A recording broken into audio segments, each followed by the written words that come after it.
Welcome to the show. This is River Nzoia in Mumias. It is roaring. It has gathered its water from two key water catchment areas in Kenya, that is Cherengani Hills and Mount Elgon Forest, forgotten water towers in the country. Yet, the importance of that ecosystem spans across the borders. You'll find that this water drains into Lake Victoria, eventually River Nile, and along River Nile, there are irrigation activities all the way to Egypt. In this show, we will be looking at the importance of that ecosystem. It is related to poverty eradication simply because when people do not benefit from the ecosystem services, they can also not improve their livelihoods. Also in this show, the challenges and threats to the ecosystem. The pollution industries around this particular area, deforestation, which is a very serious thing. The conservation measures in place, the role of the national and county governments, donors, and the communities living in the ecosystem. The European Union is providing 3.6 billion Kenya shillings. Sisi watu wa mazingira wametufundisha kwamba tupande miti kando kando ya mtoni. But first, here is our fact sheet.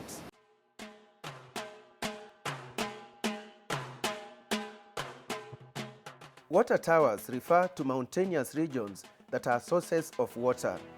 They collect and filter natural water like rain, snow, and dew. The significance of the water towers is that they form kind of an umbrella where water drops, concentrates, and flows.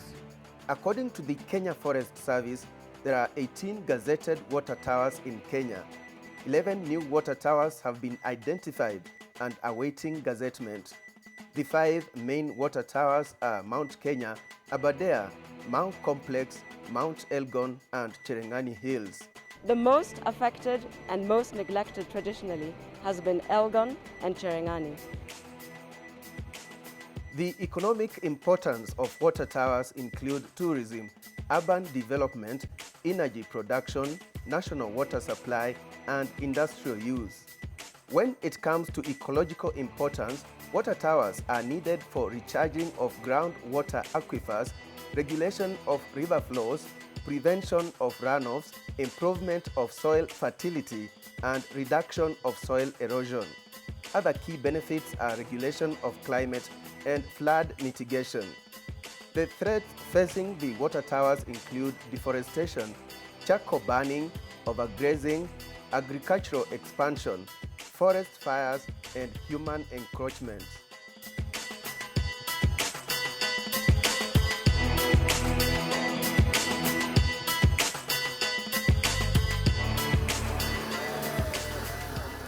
June 23rd, 2016, at Hill School in Eldoret, the European Union and the Kenyan government jointly launched a project that could have far-reaching implications on climate and poverty eradication in Kenya.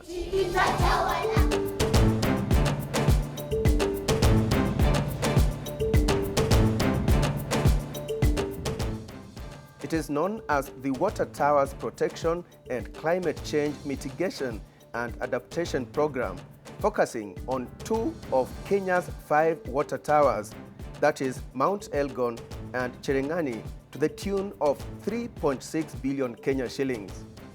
It is related to poverty eradication simply because when people do not benefit from the ecosystem services, they can also not improve their livelihoods. In other words, their source of livelihoods are negatively affected when the natural resources are degraded. We are providing through this project opportunities for people to improve their lives through agroforestry, through better water harvesting, and also through climate resilience opportunities. In this case, we are talking about a good management of water, which is the very source of life, as everyone knows, and forests. Forests, perhaps not everybody knows, are the biggest protection we have in this planet to absorb the greenhouse gases and so mitigate very substantially climate change. We must raise our forest cover by 10%.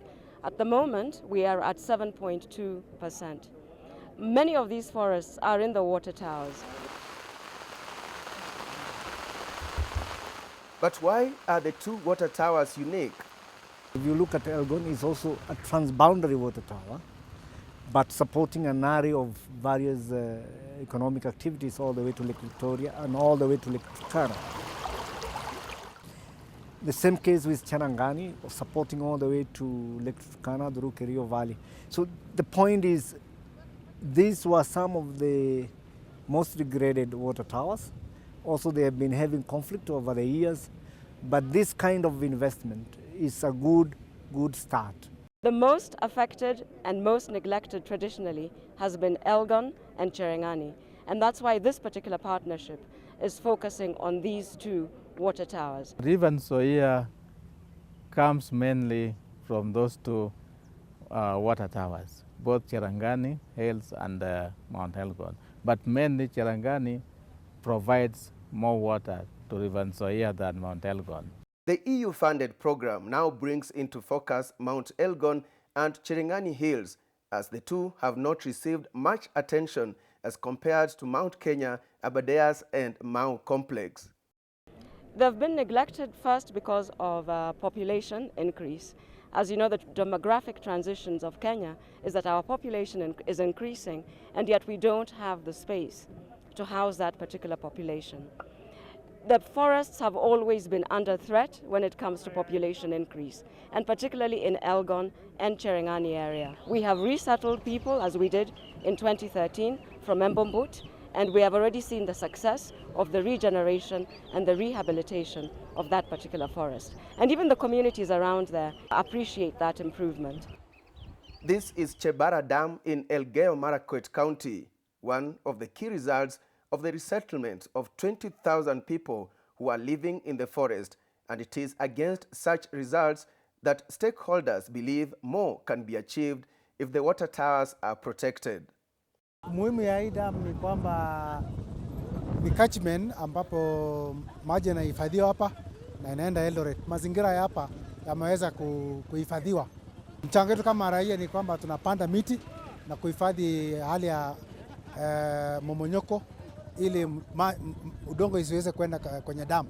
Elgeyo Marakwet County is the source of water to most of our neighbors, and also it was the two major water towers in the Republic, that is Cherangani Water Tower and Kaptagat Forest, which is part of Mau Complex. When we were trying to move the people from the forest, it was very political, it was very difficult. But 2 years down the road, the people themselves are telling us that it is working. Streams that were dry now have water.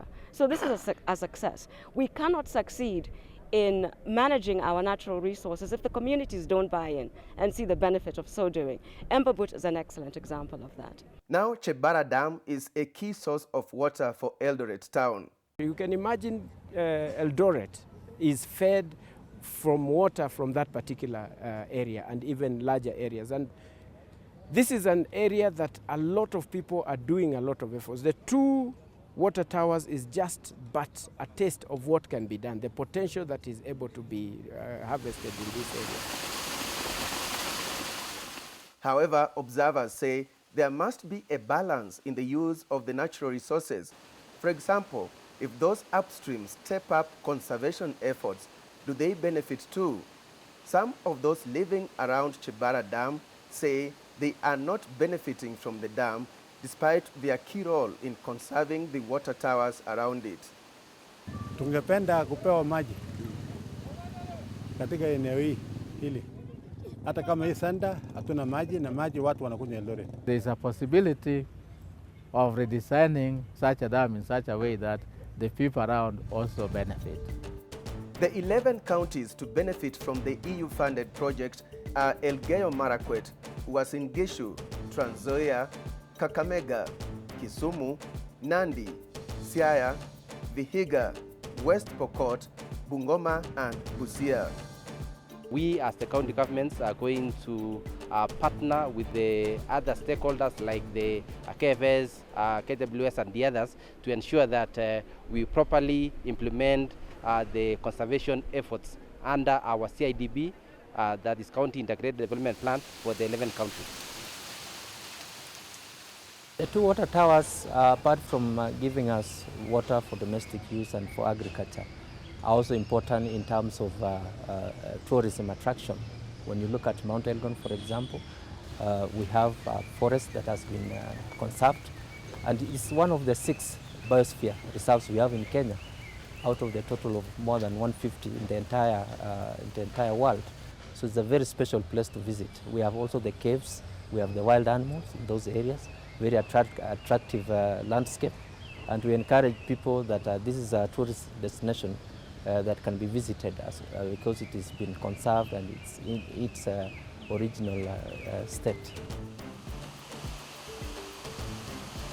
Only Bungoma, Elgeyo Marakwet and Trans Nzoia counties have a forest cover of over 10% among the 11 targeted counties. Elgeyo Marakwet County is the second most forested county after Nyeri County nationally. We need to be able to look at what Elgeyo Marakwet has been able to do with 37% forest cover. What are the other counties out of these 11 counties? What can they learn out of Elgeyo Marakwet so that it adds value to the existence of the forest? You are watching the Forgotten Water Towers in Kenya. More in the program right after the break.